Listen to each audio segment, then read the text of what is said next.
suite à donner, je ne sais pas laquelle, mais si ces documents sont certifiés, non contestés par la banque, à mon avis, aura des comptes à rendre sur l'existence de cette liste. Tout ça ne fait que confirmer les doutes sérieux que nous avions quant à la teneur des propos des uns et des autres sur ce sujet. La main sur le cœur, nous respectons les règles éthiques, etc., etc., etc. Non, on est au cœur de quelque chose de très profond, de très grave, de très influent. Avoir eu un rôle actif dans la mise en place de ce système au compte de ses clients, franchement, c'est gravissime. C'est inacceptable. Au moment où l'immense majorité des gens souffrent, parce que les temps sont durs, parce que l'austérité sévit, parce que vraiment l'horizon est bouché pour beaucoup de gens, il y a tout ça qui continue. Jusque quand ça va continuer? Avant de rendre publiques ces informations, nous avions tout fait pour interviewer la banque. Pendant des semaines, coup de fil sur coup de fil au service communication.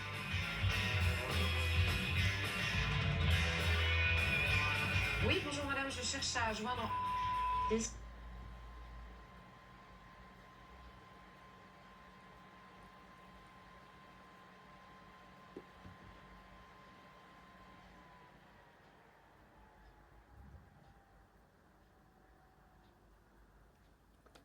S'il vous plaît. Oui, mais en fait, il est en call. Il est en En call. En call. Ça n'a pas été facile. C'est encore Élise Lucet, je tente désespérément de vous joindre, nous n'arrivons pas à joindre... Allô? Voyez-vous, la gentillesse et l'exigence de me rappeler, c'est bizarre, mais personne ne nous répond. Est-ce que vous auriez la gentillesse de me rappeler, s'il vous plaît? Ça a d'abord été non. On donne quoi comme explication à nos téléspectateurs? On ne souhaite pas donner d'interview dans le cadre de votre émission, voilà.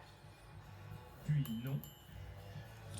Et finalement, non. On ne souhaite pas participer à ce débat dans le cadre de votre émission. En fait, ça a toujours été non. À force d'insister, on obtiendra tout juste une petite déclaration de la banque. On respecte les réglementations dans les pays dans lesquels on est implanté, les réglementations y compris fiscales. Voilà. Voilà. À l'époque, pour le débat contradictoire, on avait dû se contenter de ça.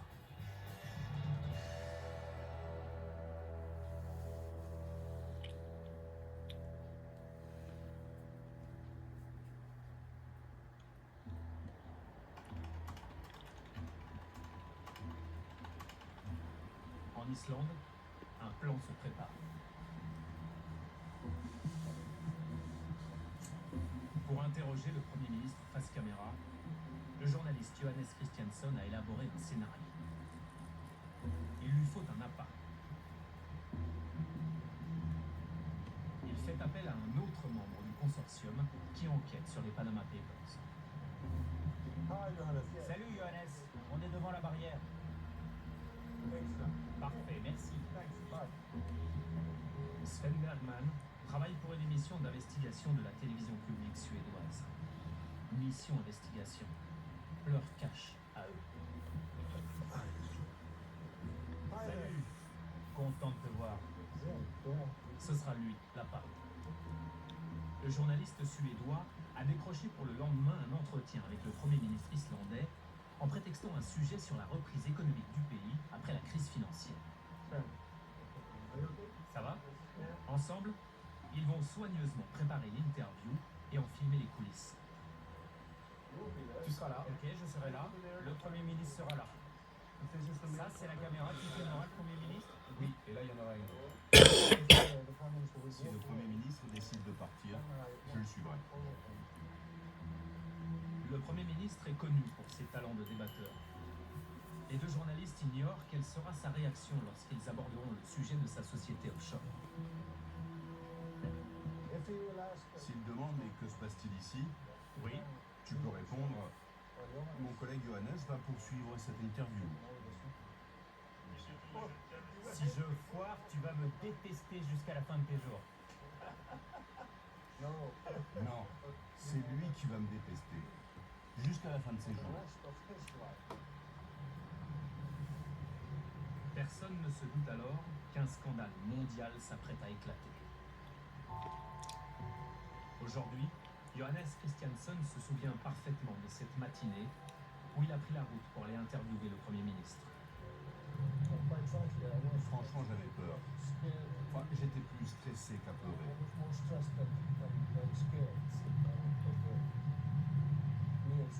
Sven et moi, nous nous disions, c'est comme un fauve acculé. Tu ne sais jamais comment il va réagir.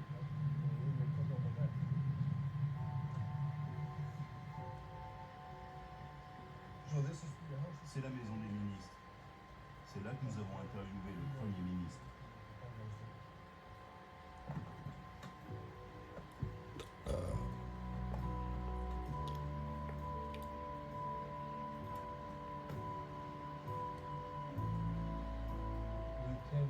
On est arrivé 40 minutes avant le début de l'interview pour installer les caméras. La tension montait chez nous tous.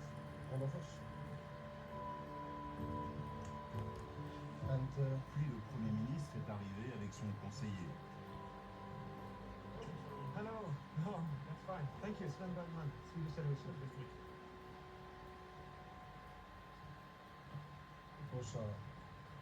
Au départ, c'était des conversations d'ordre général. Puis on s'est assis. So are you comfortable there? Vous êtes à l'aise? Oui. What is Quel est le sujet principal?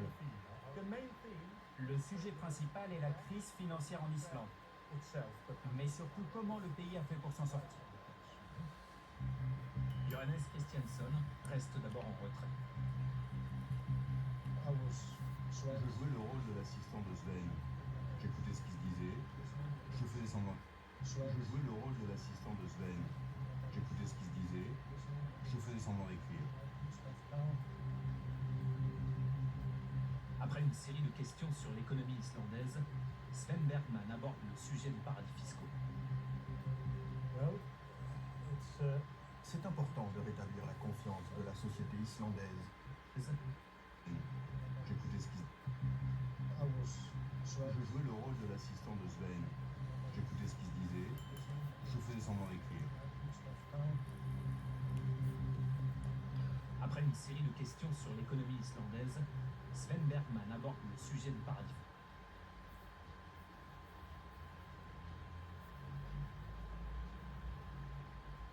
fiscaux. C'est important de rétablir la confiance de la société islandaise envers le gouvernement, bien sûr, mais aussi envers le système financier. On veut montrer qu'on a tout fait pour que rien ne reste caché. Les citoyens peuvent être sûrs que le gouvernement fait tout ce qu'il peut pour découvrir les mauvaises conduites.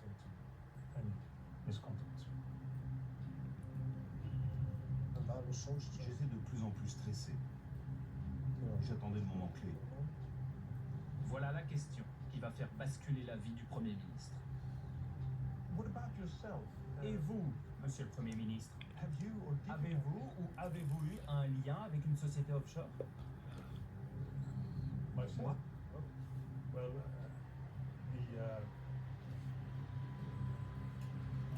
une entreprise islandaise avec laquelle j'ai travaillé avait un lien avec une société offshore. Disons, il y avait certains arrangements avec les employés. Mais j'ai toujours déclaré mes avoirs et ceux de ma famille pour les impôts. Donc, je n'ai jamais caché mes avoirs nulle part. Monsieur le Premier ministre, que pouvez-vous me dire sur la société Wintris?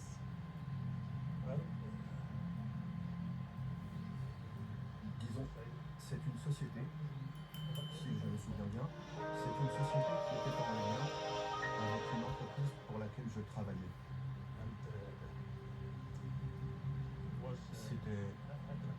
Je détenais un compte qui, comme je le disais, a été déclaré aux autorités fiscales quand elle a été fondée. Mais là, je commence à trouver ça bizarre, vos questions. Parce que c'est comme si vous m'accusiez de quelque chose. Non, je ne fais que vous poser des questions. Mais pour rentrer dans les détails, je voudrais que mon collègue continue en islandais. Pourquoi ne pas avoir déclaré? Je répondrai à cette interview plus tard. Pourquoi ne pas avoir mentionné Wintris dans votre déclaration d'intérêt? Je répondrai à cette interview plus tard. Vous êtes notre Premier ministre. Vous devez répondre. Comme je l'ai déjà expliqué, tout cela est dans ma déclaration d'impôt. Quel avoir détient cette société? C'est absurde. Vous m'avez piégé. J'ai votre signature ici, regardez. Que cherchez-vous à faire? Vous devriez être capable de répondre. Vous n'avez pas été transparent, alors que vous êtes Premier ministre.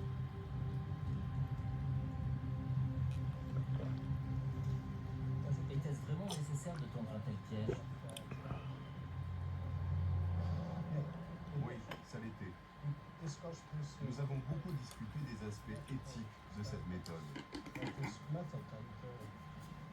vous ne pouvez pas envoyer une demande au Premier ministre avec en objet Greenpeace. Qu'est-ce qui se serait passé ensuite? Ses conseillers auraient dissimulé des informations, auraient essayé de manipuler les faits ou des choses comme ça. Il faut avoir la première réaction dans ce genre d'affaires.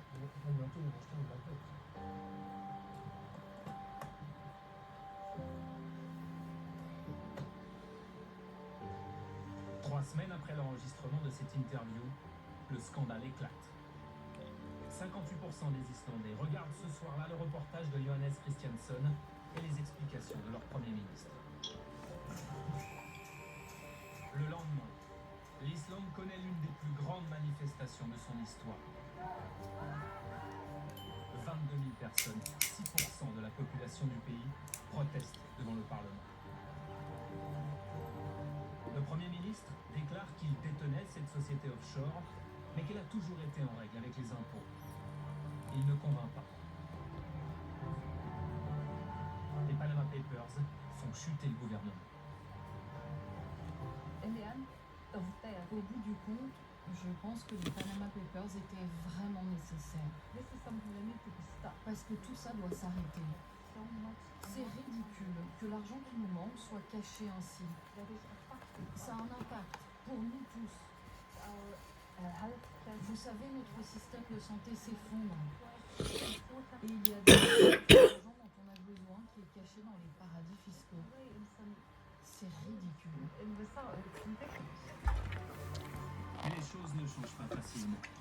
Depuis, en Islande, des élections anticipées ont eu lieu.